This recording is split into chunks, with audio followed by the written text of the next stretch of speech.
Hello மக்களே! இன்னைக்கு cook with கோமாளிலேருந்து வாழைக்காய் கோஃப்தா கறி பண்ணிவிடுவோமா? ஃபர்ஸ்ட் 2 வாழைக்காய் எடுத்திருக்கேன். அதை சின்னதாக கட் பண்ணிவிட்டு ஒரு ப்ரெஷர் குக்கரில் சேர்த்துக்கோங்க. ஒரு விசில் விட்டு எடுத்துக்கலாம். இப்போ மேலே இருக்க தோல் எல்லாத்தையும் உரிச்சிட்டு ஒரு பவுலில் சேர்த்துருக்கேன். நல்லா மசிச்சுக்கோங்க.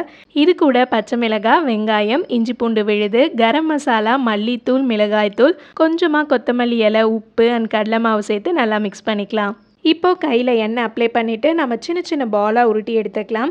நல்லா கோல்டன் ஆகிற வரைக்கும் எண்ணெயில் ஃப்ரை பண்ணி எடுத்துக்கோங்க. அடுத்து ஒரு பேனில் எண்ணெய் சேர்த்துக்கலாம். இதில் பிரியாணி இலை, பட்டை, கிராம்பு, ஏலக்காய், சீரகம் சேர்த்துக்கிறேன். இது கூட கொஞ்சமாக முந்திரி பருப்பு, வெங்காயம், தக்காளி எல்லாத்தையும் சேர்த்து வதக்கிட்டு அரைச்சி எடுத்துக்கோங்க.